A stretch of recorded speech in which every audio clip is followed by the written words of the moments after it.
ഈശംശയ്ക്ക് സ്തുതിയായിരിക്കട്ടെ. അഞ്ചപ്പത്തിലേക്ക് പ്രാർത്ഥനാപൂർവ്വ സ്വാഗതം. ജ്ഞാനത്തിൻ്റെ പുസ്തകം 13-ാം അധ്യായം 9-ാം തിരുവചനം.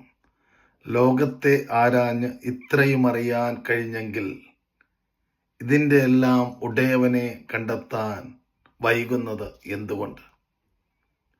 എല്ലാം അറിയുന്ന മനുഷ്യൻ ലോകത്തെക്കുറിച്ച്, പൊളിറ്റിക്കൽ വേൾഡിനെ കുറിച്ച്, കാലാവസ്ഥയെക്കുറിച്ച്, ഹോളിഡേ പ്ലേസസിനെ കുറിച്ച്, A to Z എല്ലാറ്റിനെ കുറിച്ച് ഗ്രാഹ്യങ്ങളുള്ളവൻ, പഠിപ്പിക്കാൻ കഴിവുള്ളവൻ, അന്വേഷിച്ച് കണ്ടെത്താൻ സാധിക്കുന്നവൻ എന്തുകൊണ്ട് സൃഷ്ടാവായ ദൈവത്തെ, രക്ഷകനായ ദൈവത്തെ തിരിച്ചറിയുന്നില്ല എന്ന ചോദ്യം.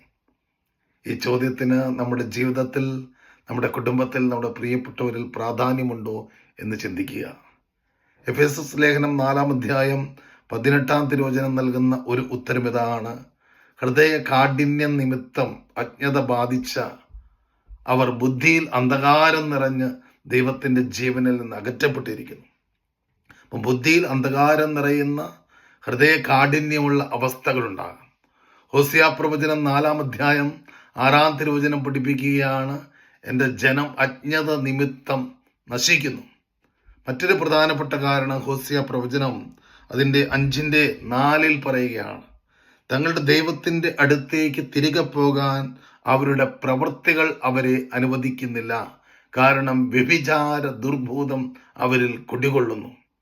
അപ്പോൾ ലോകത്തിൻ്റെ തിന്മകൾ, പാപത്തിൻ്റെ വാസനകൾ നമ്മളിൽ രൂഢമൂലമായി കഴിഞ്ഞാൽ ദൈവത്തെ അറിയാൻ, ദൈവത്തിൻ്റെ അടുക്കലേക്ക് മടങ്ങിപ്പോകാൻ, ദൈവത്തിൻ്റെ സ്നേഹം അനുഭവിക്കാൻ സാധിക്കുകയില്ല എന്ന് വചനം വ്യക്തമാക്കുകയാണ്.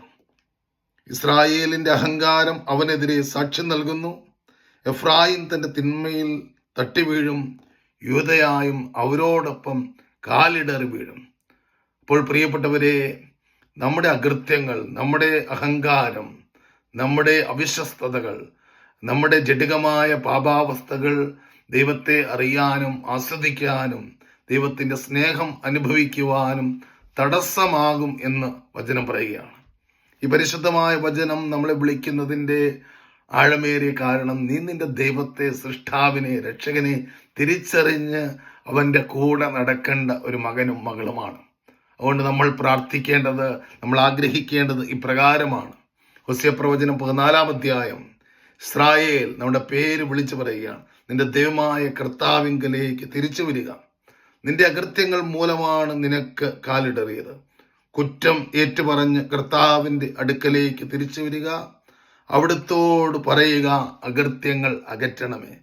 അങ്ങനെ നമ്മുടെ ഹൃദയത്തിൽ നിന്ന് നമുക്ക് വേണ്ടി, നമ്മുടെ പ്രിയപ്പെട്ടവർക്ക് വേണ്ടി നമ്മൾ കണ്ണുനീരോടെ പ്രാർത്ഥിക്കുമ്പോൾ ദൈവത്തെ അറിയാൻ, ദൈവസ്നേഹം അനുഭവിക്കുവാൻ, ദൈവവചനത്തിൻ്റെ ശക്തി അനുഭവിക്കാൻ, ദൈവത്തിൻ്റെ സാന്നിധ്യം അനുഭവിക്കാൻ തീർച്ചയായും നമുക്ക് ഇടവരും.